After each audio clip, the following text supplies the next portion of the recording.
പൃഥുചക്രവർത്തിയുടെ പൗത്രനായ ഹവിർദാനന് 6 പുത്രന്മാരുണ്ടായിരുന്നു. അവരിൽ ബർഹിഷത്ത് മഹാഭക്തനും പ്രജാപരിപാലനത്തിൽ നിഷ്ഠയുള്ളവനുമായിരുന്നു. അദ്ദേഹം യാഗാദി കർമ്മങ്ങളെ പ്രതിപാദിക്കുന്ന കർമ്മകാണ്ഡങ്ങളിലും പ്രാണായാമാദികളെ വിവരിക്കുന്ന യോഗശാസ്ത്രങ്ങളിലും നിപുണനായിരുന്നു. ദർഭാഗ്രങ്ങളെ കിഴക്കോട്ട് തിരിച്ചു വിരിച്ച് ഭൂതലത്തെ മുഴുവനും മൂടത്തക്കവിധം അത്രയധികം യാഗം ചെയ്തതിനാൽ ബർഹിഷത്തിന് പ്രാചീന ബർഹിസ് എന്ന ഒരു പേരുകൂടെ ഉണ്ടായി. ആ രാജർഷിക്ക് ശതദ്രുതി എന്ന ഭാര്യയിൽ 10 പുത്രന്മാരുണ്ടായി. അവരുടെ മനോഗതിയും നാമധേയവും ഒരുപോലെ തന്നെയായിരുന്നു. അവർക്കും ധർമ്മത്തിൽ തന്നെയായിരുന്നു താൽപ്പര്യം. അവർ പ്രചേതസ്സുകൾ എന്ന പേരിലാണ് അറിയപ്പെട്ടത്. സന്താനങ്ങളെ വർദ്ധിപ്പിക്കണമെന്ന് പിതാവ് കൽപ്പിച്ചപ്പോൾ ശ്രീഹരിപ്രസാദം കൊണ്ടല്ലാതെ സന്താനാഭിവൃദ്ധി സമുചിതമായ രീതിയിൽ ഉണ്ടാകുകയില്ല എന്ന് നിശ്ചയിച്ച് പ്രചേതസ്സുകൾ തപസ് ചെയ്യുവാൻ നിശ്ചയിക്കുകയും അതിനായി പടിഞ്ഞാറ് ദിക്കിലേക്ക് സഞ്ചരിക്കുകയും ചെയ്തു. ഒരു ദിക്കിലെത്തിയപ്പോൾ അതിമഹത്തായ ഒരു തടാകം കണ്ടു. അവിടെ നിന്നും മനോഹരമായ സംഗീതം കേട്ട് വിസ്മയിച്ച് നിൽക്കുമ്പോൾ ആ തടാകത്തിൽ നിന്നും മുകളിലേക്ക് കയറി വരുന്ന ശ്രീ ശിവനെ കണ്ട് അവർ പരമസന്തോഷത്തോടെ നമസ്കരിച്ചു. ഭഗവത് ആരാധന ലക്ഷണമായ ധർമ്മത്തിൽ പ്രീതിയുള്ളതുകൊണ്ടായിരുന്നു അവർക്ക് മഹേശ്വര ദർശനം ലഭിച്ചത്. നിങ്ങൾ വാസുദേവനെ ശരണം പ്രാപിച്ചവരായതുകൊണ്ടാണ് എനിക്ക് നിങ്ങളിൽ പ്രീതിയുണ്ടായിരിക്കുന്നത്. നിങ്ങൾക്ക് ഹിതോപദേശം ചെയ്യാൻ ഞാൻ വന്നിരിക്കുന്നുവെന്ന് രുദ്രൻ അവരോടറിയിച്ചു. അതിനുശേഷം രുദ്രൻ ഉപദേശിക്കുന്നതാണ് ശ്രീമദ് ഭാഗവതത്തിലെ ചതുർത്ഥ സ്കന്ധത്തിൽ 24-ാം അധ്യായത്തിലെ 33 മുതൽ 79 വരെയുള്ള ശ്ലോകങ്ങൾ. ഈ 47 ശ്ലോകങ്ങളാണ് രുദ്രഗീത എന്നറിയപ്പെടുന്നത്. ഈ വീഡിയോയിൽ 33 മുതൽ 59 വരെയുള്ള 27 ശ്ലോകങ്ങളാണ് പറയുന്നത്. 1-ാമത്തെ ശ്ലോകം. ശ്രീ രുദ്ര ഉവാച. ജിതം ത ആത്മവിദുര്യ സ്വസ്തയേ സ്വസ്തിരസ്തു മേ ഭവതാരാധസാരാധം സർവസ്മാ ആത്മനേ നമഃ. ഭക്തൻ ഭഗവാന്റെ മാഹാത്മ്യത്തെ വർണ്ണിച്ചുകൊണ്ട് തനിക്ക് ആനന്ദത്തെ നൽകണമെന്ന് ഭഗവാനോട് പ്രാർത്ഥിക്കണമെന്ന് സൂചിപ്പിച്ചുകൊണ്ട് രുദ്രൻ ഉപദേശിക്കുന്നു. ഹേ ഭഗവൻ, ആത്മാവിനെ അറിഞ്ഞിരിക്കുന്നവരിൽ ശ്രേഷ്ഠന്മാരുടെ ആനന്ദത്തിനായിക്കൊണ്ട് അങ്ങ് വർത്തിക്കുന്നു. എനിക്കും ആനന്ദം ഭവിക്കണമേ. ആനന്ദമാകുന്ന സ്വരൂപത്തിൽ തന്നെ അങ്ങേക്ക് സർവവും സിദ്ധമായിരിക്കുന്നതിനാൽ ഭക്താനുഗ്രഹത്തിനായിട്ട് തന്നെ അങ്ങയുടെ മാഹാത്മ്യം വിളങ്ങുന്നു. സർവരൂപനും അന്തര്യാമിയുമായ അങ്ങേക്ക് നമസ്കാരം. 2-ാമത്തെ ശ്ലോകം. നമഃ പങ്കജനാഭായ ഭൂതസൂക്ഷ്മേന്ദ്രിയാത്മനെ വാസുദേവായ ശാന്തായ കൂടസ്ഥായ സ്വരോജിഷേ. ഭഗവാനെ വിശേഷേണ നമസ്കരിക്കേണ്ടതായ ക്രമത്തെ ഉപദേശിക്കുന്നു. ലോകോൽപത്തിക്ക് കാരണമായിരിക്കുന്ന താമരപ്പൂവിനെ നാഭിയിൽ ധരിച്ചിരിക്കുന്ന ശ്രീനാരായണന് നമസ്കാരം. പഞ്ചഭൂതങ്ങൾ, സൂക്ഷ്മങ്ങൾ, ഇന്ദ്രിയങ്ങൾ എന്നിവയുടെ ആത്മാവായിരിക്കുന്നവനും വാസുദേവനായും ശാന്തനായും നിർവികാരനായും സ്വയമേവ പ്രകാശിക്കുന്നവനുമായിരിക്കുന്ന അങ്ങേക്ക് നമസ്കാരം. 3-ാമത്തെ ശ്ലോകം. സംഘർഷണായ സൂക്ഷ്മായ ദുരന്തായാന്തകായ ച നമോ വിശ്വപ്രബോധായ പ്രത്യുമ്നായാന്തരാത്മനേ.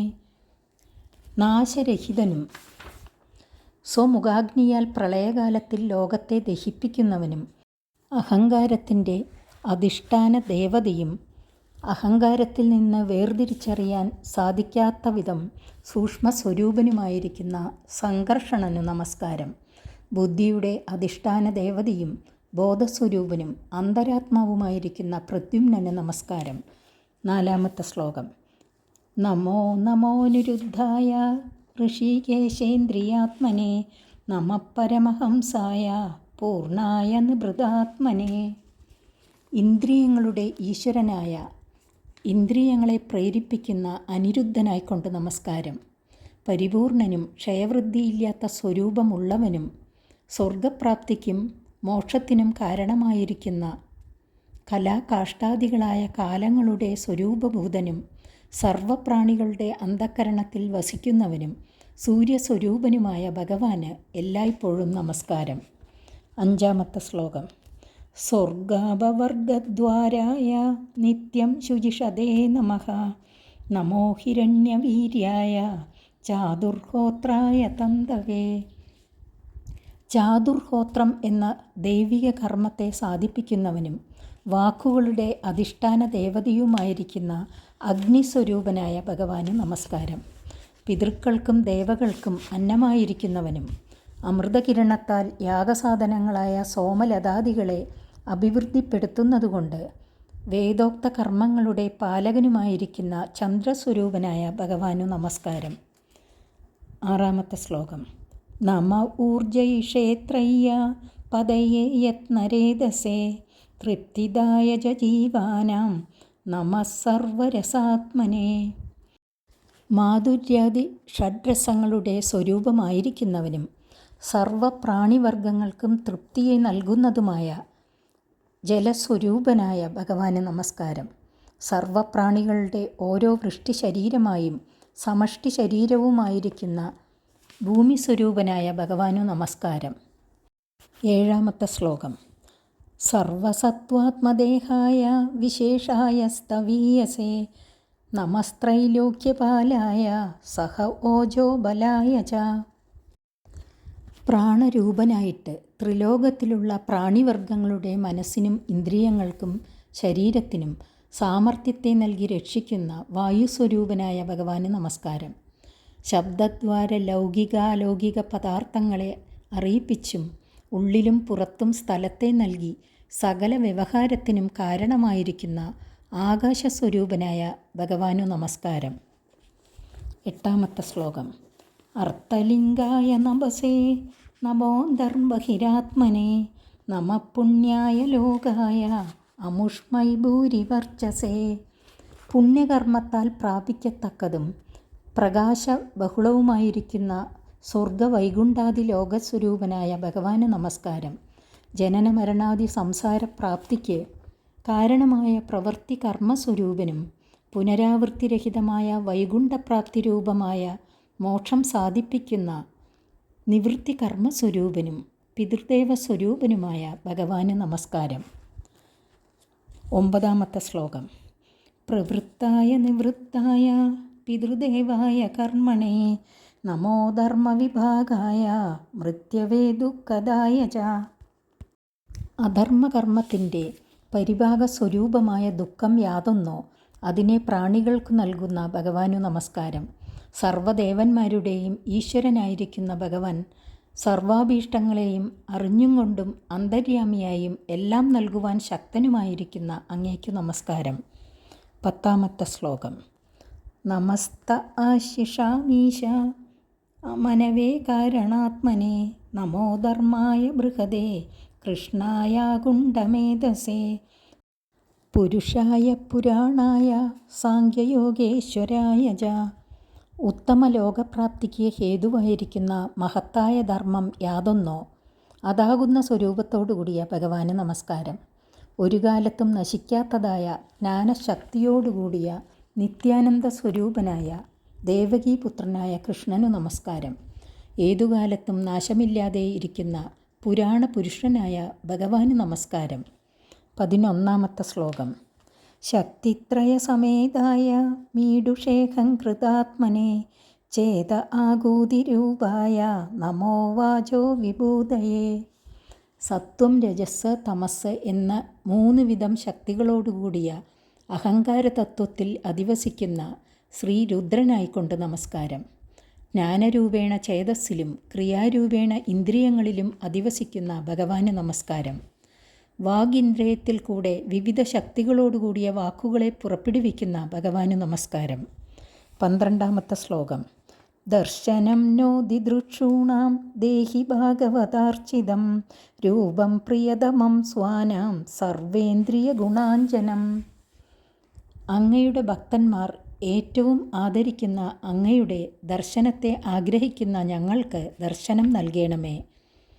അങ്ങയെ ആശ്രയിച്ചിരിക്കുന്നവരുടെ പരമപ്രേമത്തിന് വിഷയമായും സകല ഇന്ദ്രിയങ്ങൾക്കും ഏകകാലത്തിൽ ആനന്ദത്തെ നൽകുന്നതായുമിരിക്കുന്ന അങ്ങയുടെ രൂപത്തെ ഞങ്ങൾക്ക് കാട്ടിത്തരേണമേ. 13-ാമത്തെ ശ്ലോകം.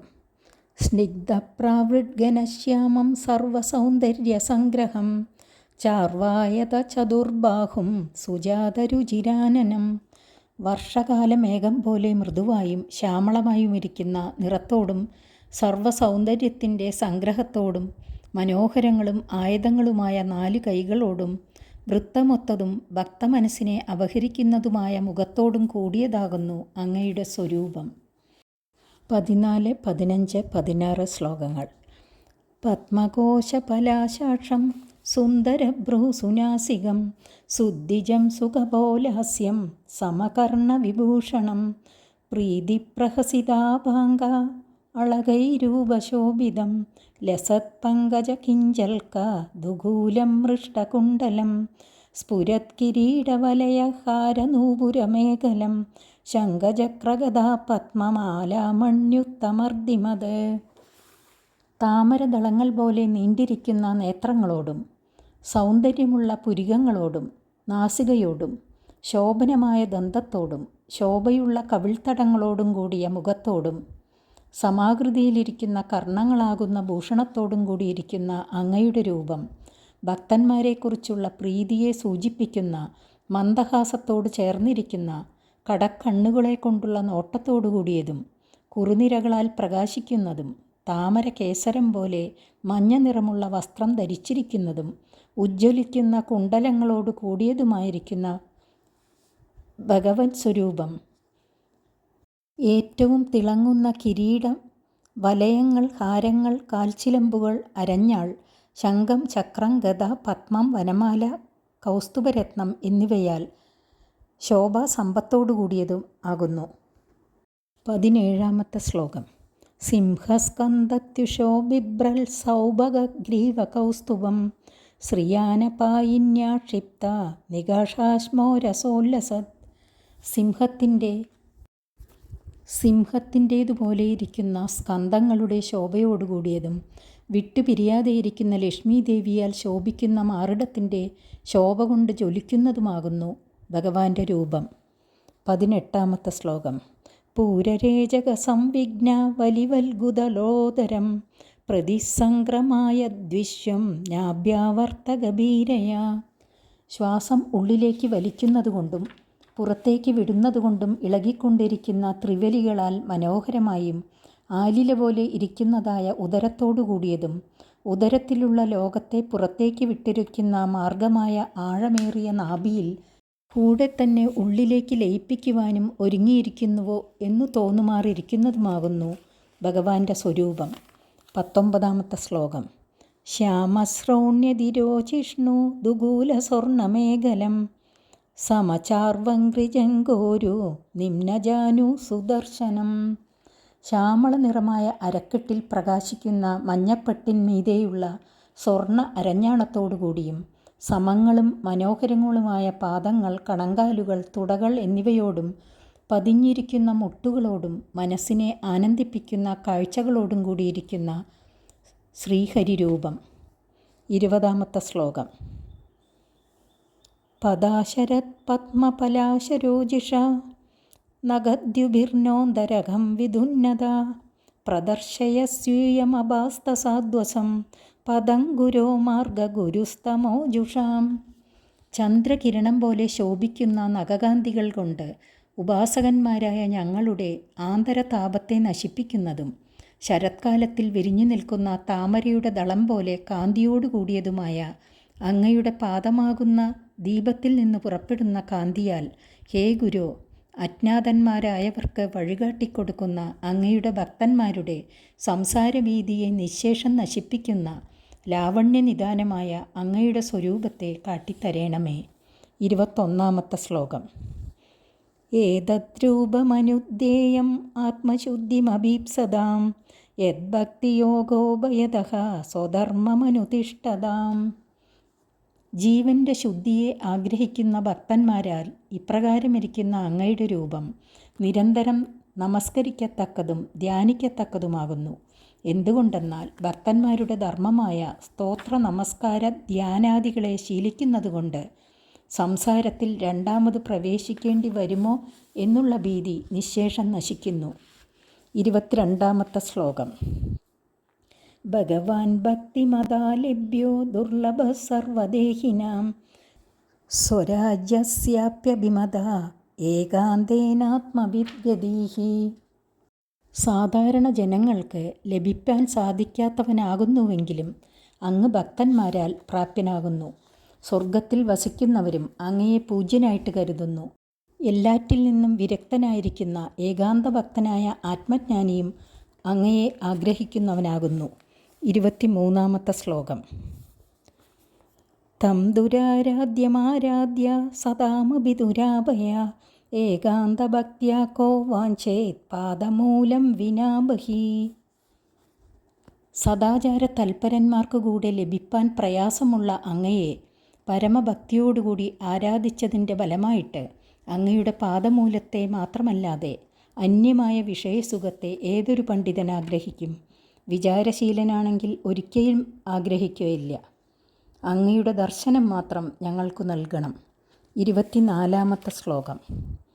എത്ര നിർവിഷ്ടമരണം കൃതാന്തോ നാഭിമന്യതേ വിശ്വം വിധ്വംസയൻ വീര്യ ശൗര്യവിസ്ഫൂർജിത ബ്രുവ.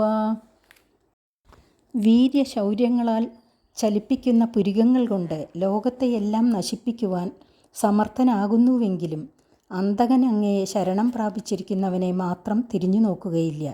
ഇവൻ എനിക്ക് അധീനനാകുമോ എന്നുള്ള ചിന്ത പോലും അന്തകന് വരില്ല.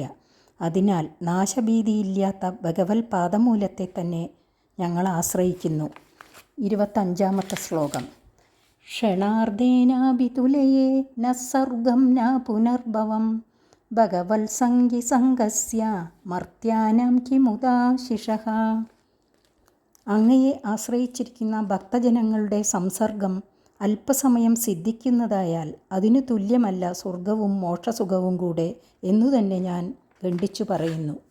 അങ്ങനെയിരിക്കെ മനുഷ്യലോകസുഖം അതിനു തുല്യമല്ലെന്ന് പറയണമെന്നില്ലല്ലോ. 26-ാമത്തെ ശ്ലോകം. അധാനകാംഗ്രേസ്തവ കീർത്തിതീർത്ഥയോരന്തർബഹിഷ്നാന വിദൂത പാപ്മനാം ഭൂതേഷനുക്രോശ സുസത്വശീലിനാം സ്യാത്സംഗമോനുഗ്രഹയേഷനസ്തവ. സ്മരിക്കുന്നവരുടെ പാപങ്ങളെ നശിപ്പിക്കുവാൻ വൈഭവത്തോടുകൂടിയ പാദങ്ങളുള്ള അങ്ങയുടെ കീർത്തിയിൽ മനസ്സുകൊണ്ടും പാദസ്പർശനം നിമിത്തമുണ്ടായ തീർത്ഥമായ ഗംഗയിൽ ശരീരം കൊണ്ട് സ്നാനം ചെയ്തുകൊണ്ടും പാപങ്ങൾ മുഴുവനും നശിച്ചിരിക്കുകയാൽ പ്രാണികാരുണ്യത്താലും സൽസ്വഭാവത്താലും ലോകത്തെ അനുഗ്രഹിച്ചു കൊണ്ടിരിക്കുന്ന ഭക്തജനങ്ങളുടെ സംസർഗം ഞങ്ങൾക്ക് ലഭിപ്പാനായി അങ്ങയുടെ അനുഗ്രഹം ഞങ്ങളിൽ ഉണ്ടാകണം. 27-ാമത്തെ ശ്ലോകം. നയസ്യ ചിത്തം ബഹിരർത്ഥവിഭ്രമം തമോ ഗുഹായാം ച വിശുദ്ധമാവിശത് യദ്ഭക്തിയോഗാനുഗൃഹീതമഞ്ജസ മുനിർവിചഷ്ടേനനു തത്ര ദേഗതീം. ഭക്തിയോഗത്താൽ യാതൊരാളുടെ മനസ്സ് രാഗാദി ദോഷങ്ങളിൽ നിന്ന് മോചിക്കപ്പെട്ടതായും പരിശുദ്ധമായും രജോ ഗുണത്തിൻ്റെ വ്യാപ്തി നിമിത്തം ഉണ്ടാകാറുള്ള വിഷയാശയിൽ നിന്നും നിർമുക്തമായും അതുകൊണ്ട് തന്നെ നീചയോനികളിൽ പ്രവേശിപ്പാൻ അവകാശമില്ലാത്തതായും ഭവിക്കുന്നുവോ, അപ്പോൾ ആ മുനി അങ്ങയെ ചിന്തിക്കുന്നതിന് യോഗ്യമായ ആ ചിത്തത്തിൽ തന്നെ പെട്ടെന്ന് അങ്ങയുടെ പരമാർത്ഥ സ്വരൂപത്തെ കാണുന്നു. ബാക്കിയുള്ള ശ്ലോകങ്ങൾ അടുത്ത വീഡിയോയിൽ. ഹരി ഓം.